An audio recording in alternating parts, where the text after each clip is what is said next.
So recently in the American Journal of Pharmaceutical Education, there was an article. It is a review, so it's not a commentary, and it's also not a research article, but it has like 60 citations. In turbulent times, Pharm.D leaders must take aggressive action to prevent further declines in enrollment. And I want to argue that they are completely off base in what they should be doing. And this is going to be my argument. So that's the title of this. In turbulent times, Pharm.D leaders must take aggressive action to prevent further declines in enrollment. And I think that it should be an aggressive and strategic approach to matching pharmacy school curricula and APPEs to employment positions that are currently available and will be available in the future. This comes from a truism in business, so any MBA student has heard this one. It's a lot easier to make a product that a customer needs than it is to convince a customer, or especially an employer, that they need your product. And what we're doing as a profession is trying to say, no, no, you need pharmacists. There is this huge gap in primary care, and this is all true. But I'm saying that you are taking the upriver approach. What is it you need right now? Okay, how can we train students in pharmacy school and students in APPEs to get those positions? So I'll give you a quick side-by-side comparison. This is the BLS saying the job outlook for pharmacists is 0. There will be no growth over the next 10 years, although enrollments remain flat in pharmacy schools. Yet, if I look at this website, Higher Ed Jobs, 55,096 jobs across the country, enough jobs to employ every single pharmacy student in the country that graduated, up to almost 3.5 times. Now, obviously, they're not going to be deans of colleges coming out of school and things like that. But I'm just saying this is an example of here are a bunch of jobs. How do we qualify students for these jobs? The jobs that are posted, the jobs that people want to fill right now. Right? So looking at the current issue, if you haven't read this, it's completely free and available, but I'm not going to go through the actual content. You can go through those yourself. But I think it's phenomenal that they make it available to everyone, completely transparent.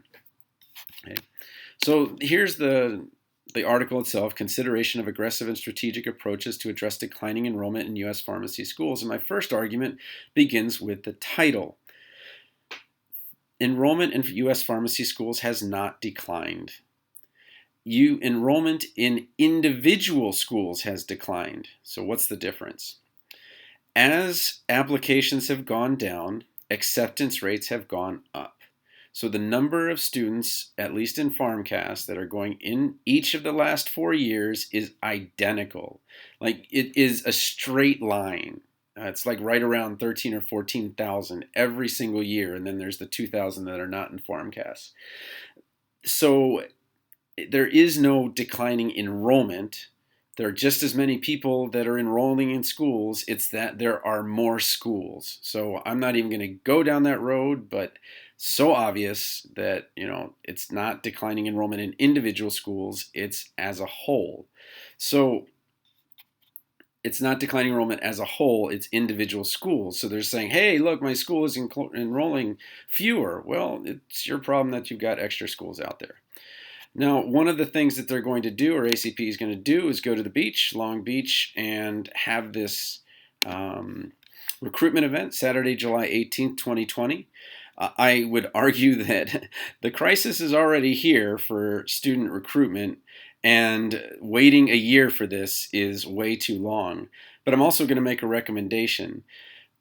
If you're having a student recruitment event, it should be a student interview event.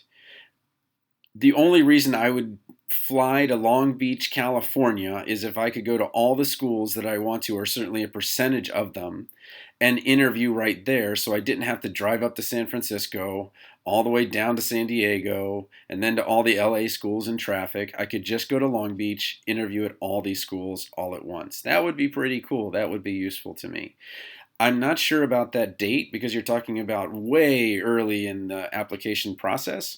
So that might be tough to do, but my recommendation, if you're going to do a student recruitment event, that's what I would do. I've been a pre-pharmacy advisor for 11 years.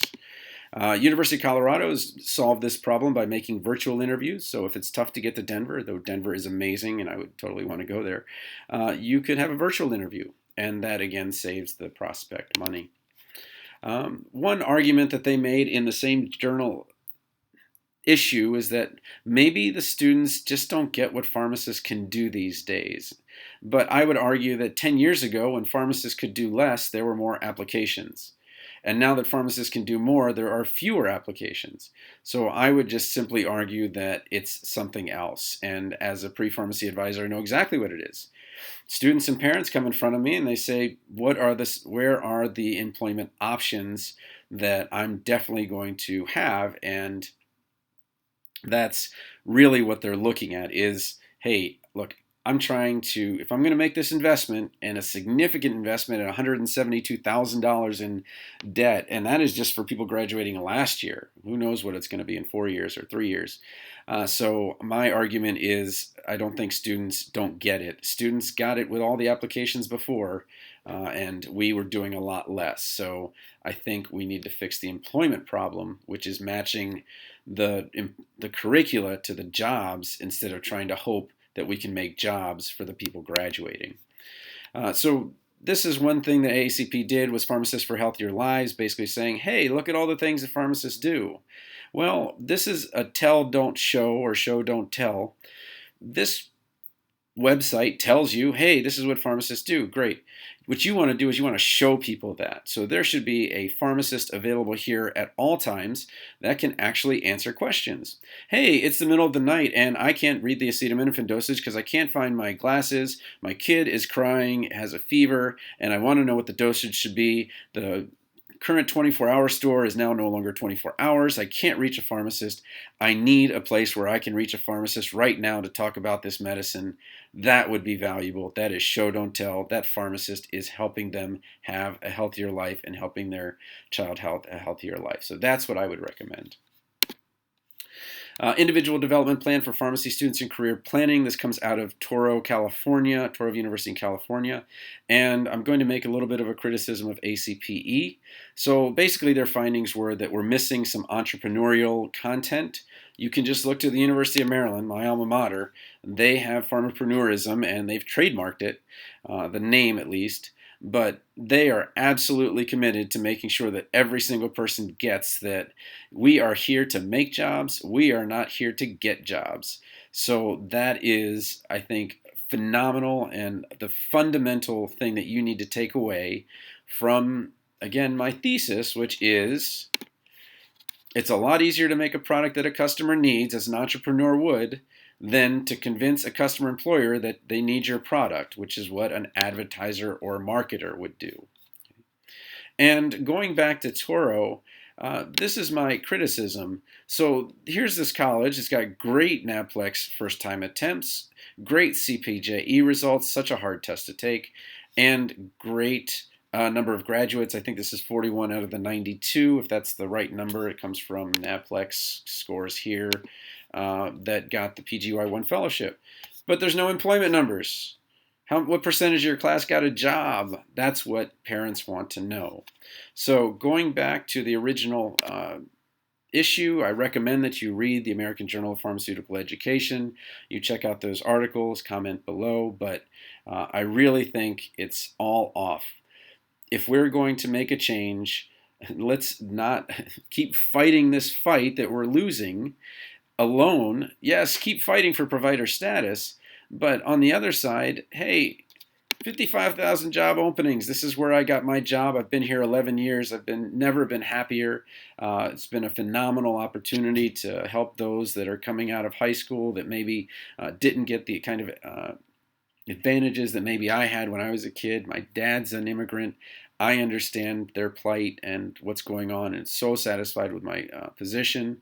Instead of fighting this battle, which is the job outlook of 0%. So let's start showing that pharmacists have those transferable skills, and let's start training them and putting them in the non-clinical APPEs like mine, where you can learn how to be in jobs that are not traditional community or hospital, that are probably not going to be available to you.